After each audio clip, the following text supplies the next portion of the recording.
चिट्ठियों की अनूठी दुनिया, जिसे बताते हैं अरविंद कुमार सिंह। इस पाठ में चिट्ठियों की महत्ता को दिखाया गया है कि कैसे चिट्ठियों का कितना ज़्यादा महत्व है हमारी ज़िंदगी में। इसमें बताया गया है कि पत्रों की उपयोगिता हमारे जीवन में हमेशा से बनी रही है। पत्र जो काम कर सकते हैं वह संचार का आधुनिकतम साधन नहीं कर सकता। पत्र जैसा संतोष कोई और साधन नहीं दे सकता। राजनीति, साहित्य तथा कला के तमाम घटनाओं की जड़ भी पत्र ही होते हैं। दुनिया की तमाम साहित्य पत्रों पर ही केंद्रित हैं तथा मानव सभ्यता के विकास में इन पत्रों की अनूठी भूमिका है। पत्रों के भाव हर जगह एक ही होते हैं, भले ही उनके नाम अलग अलग हों। इसे उर्दू में खत, संस्कृत में पत्र, कन्नड़ में कागद, तेलुगु में उत्तरम, जाबू और लेख तथा तमिल में इसे कडिद कहा जाता है। भारत में रोज 4.5 करोड़ चिट्ठियां डाक में डाली जाती है, जो साबित करती हैं कि पत्र यहाँ कितनी अहमियत रखते हैं। पंडित जवाहरलाल नेहरू ने सन 1953 में सही ही कहा था कि हजारों सालों तक संचार का साधन केवल हरकारे, रनर्स या फिर तेज घोड़े रहे हैं। उसके बाद पहिए आए, पर रेलवे और तार से भारी बदलाव आया। तार ने रेलों से भी तेज गति से संवाद पहुंचाना शुरू किया। अब टेलीफोन, वायरलेस और आगे रेडार दुनिया बदल रहा है। पिछली शताब्दी में पत्र लेखन एक कला का रूप लिया और इसमें सुधार के लिए विशेष प्रयास किए गए। पत्र लेखन विकसित करने के लिए स्कूली पाठ्यक्रमों में पत्र लेखन को शामिल किया गया। भारत ही नहीं, दुनिया के कई देशों ने प्रयास किया।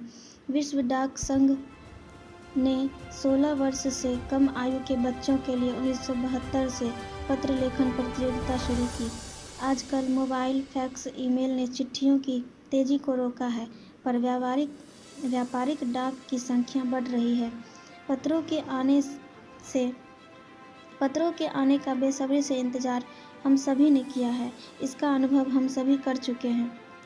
पहले लोगों के लिए संचार का साधन चिट्ठी ही थी, पर आज और भी साधन विकसित हो गया। आज देश में ऐसे लोग बहुत हैं जो अपने पुरखों की चिट्ठियों को सहेज कर और संजो कर विरासत के रूप में रखे हुए हैं, या फिर बड़े बड़े लेखक, पत्रकारों, उद्यमी, कवि, प्रशासक, सन्यासी या विकास या किसान। इनकी पत्र रचनाएं अपने आप में अनुसंधान का विषय है। तमाम महान हस्तियों की तो सबसे बड़ी यादगार या धरोहर उनके द्वारा लिखे गए पत्र ही है। कहा गया है कि गांधी जी के पास देश दुनिया से बड़ी संख्या में पत्र आते थे और पत्रों का जवाब देने के मामले में उनका कोई जोर नहीं था। जैसे ही उन्हें कोई पत्र मिलता, वो तुरंत उसका जवाब लिखने बैठ जाते। अगर एक हाथ दर्द करने लगता तो वो दूसरे हाथ से लिखने लगते थे। कई लोगों ने तो उनके पत्रों को फ्रेम करवा कर रख लिया है। कहा जाता है कि प्रेमचंद खास तौर पर नए लेखकों को प्रेरक जवाब देते थे तथा पत्रों के जवाब में वे बहुत मुस्तैद रहते थे। इसी प्रकार नेहरू और गांधी के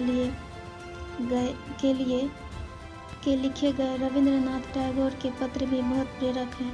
महात्मा और कवि के नाम से भी गांधी जी और टैगोर के बीच के पत्राचार का संग्रह प्रकाशित हुआ है, जिसमें बहुत से तथा नए तथ्यों और उनकी मनोदशा का लेखा जोखा मिलता है। भारत में अभी भी डाक पत्रों का चलन बहुत है। इसकी खास वजह यह भी है कि यह लोगों को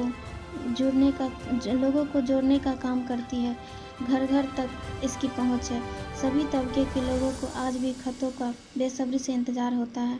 अभी भी गरीब लोगों के घर में चूल्हे मनी ऑर्डर के पैसे से ही चलते हैं और उनके तरफ चिट्ठी पहुंचाने वाले डाकिया को देवदूत कहा जाता है।